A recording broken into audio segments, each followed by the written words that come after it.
USDT Tether was a major FUD story in the crypto land for many years already. Now, with that being said, since the latest collapse of UST Terra LUNA Stablecoin, it looks like Tether having new kind of challenges that it didn't face before. Recently, as you can see, guys, USDT started losing a lot of market cap, much more than it has ever lost before. The good thing is that USDC seems to be picking up some of it, but still not really everything. Now, let's take a look.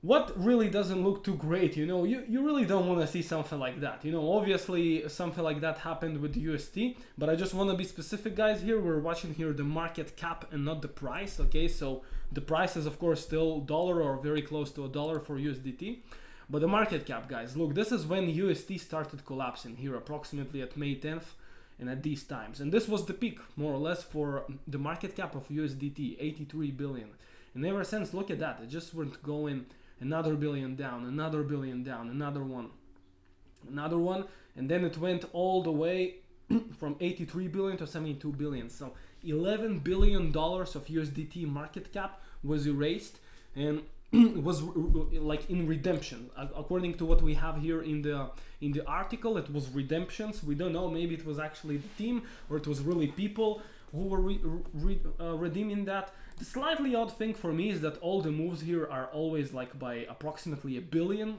every time, but I don't know, maybe just the thing is that because USDT has such a large market cap, then maybe they just don't want to really, like update CoinGecko on every maybe 10 million move or something like that, so they're updating $1 billion. But still, look at that, we dropped from 83 billion to 72, and then for approximately 2 weeks we stayed at 72 billion, and then the whole Luna situation relatively relaxed, so maybe it looked like everything's okay. But then, as I started seeing this type of thing again, I knew I had to make this video, guys. So look, it kept going down from 72 billion all the way now to 67, 66. Now the interesting thing that I want to compare here is that, okay, we moved from 83 to 66, which is $17 billion down, okay? Now, USDC, as we've mentioned, did pick some of that up, because USDT, let's say it started from May 11th, okay? So let's check USDC since May 11th, okay? So this is May 11th, okay? So you can see that obviously some of it kind of probably went to USDC, because look at the spike. It kind of started when USDT started falling down, and it went from 48, 49 billion to 55. But that being said, that's 6 billion. That's not the 16 billion that USDT had lost, which means about 10 billion of stable coins are not part of the market anymore, and they were probably redeemed for fiat. And the crazy thing is that there's, guys, USDT, the thing with them is that they're just not transparent, so you can't really know. Maybe it's actually the people who are related to USDT, maybe they know about some really bad things that might be happening with USDT, and maybe that's why they are doing this. Maybe it's really people who hold USDT and wanted cash equivalents. Who knows? But the thing is, because they're not transparent, we cannot really know for sure, and that's the concerning thing about USDT, and that's why we'll have to check what happens next. Lastly, I just also checked BUSD as well, and it looks like not really a big portion went to BUSD. I mean, they did gain about $1 billion, but then they lost it kind of back. So BUSD stayed around the same for 17 billion. So obviously, guys, you know that we're in a huge now fear sentiment, approximately at 6 to 11 points on the fear and greed index here.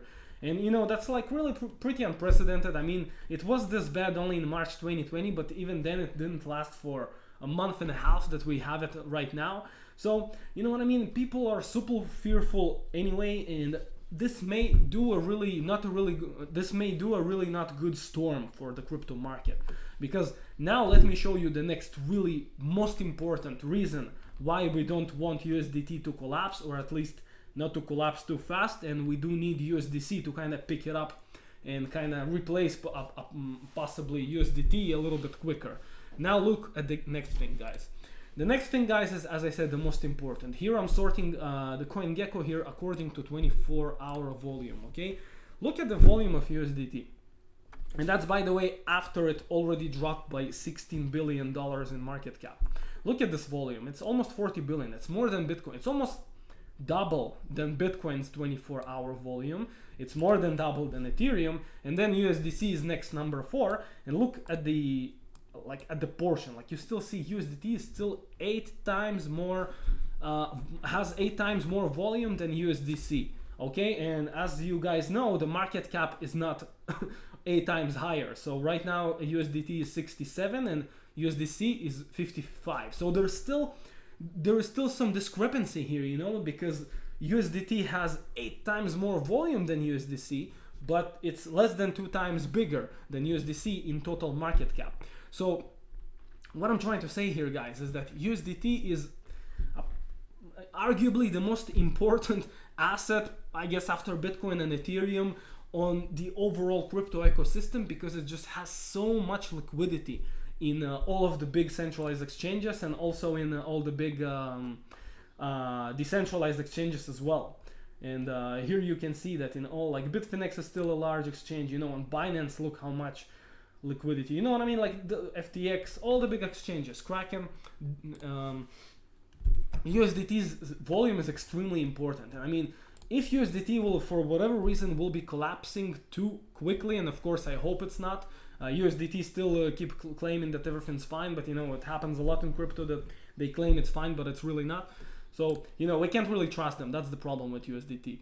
So what we need, guys, is we're gonna need USDC or BUSD to pick up the volume a little bit more, to have higher in the liquidity ranks than USDT over time, because we don't need USDT's market cap to keep falling down without USDC and BUSD picking that up.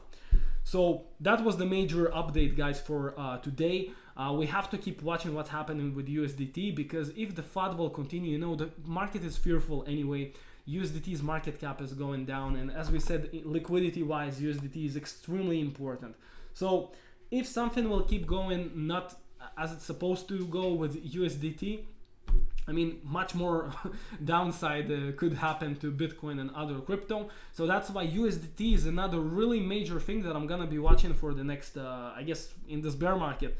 Yeah, we'll have to really monitor that everything's on point and everything's cool. At the moment, it's still okay. I mean, the volume is still super high, and USDT are showing confidence kind of on Twitter and everything. And you know, hopefully it's correct. And I mean, you know, it does look like the panic has kind of ended. Like, you know, this is the UST stuff, you know. So in May it lost 10 billion, at least it stopped. And now, you know what I mean, this drop is kind of not as steep as this one, I guess. So, and you know, in recent 2-3 days, looks like it stopped dropping. So not everything is so bad at the moment, but it still could be a ticking bomb for the crypto market, guys. So that's why we'll have to keep watching it. So guys, subscribe to the channel if you haven't already. Smash the like button, because it helps to grow the channel this early here, and it's a bear market, so it's not easy to grow the channel, but it's fantastic because we're gonna have a lot of people who are probably gonna make it in the big way for the next bull runs. So once again, guys, I appreciate you being here. Thank you for watching this video, and I hope to see you next time on the next wonderful videos that we're gonna do here. So thanks a lot again. I was AR7, and cheers.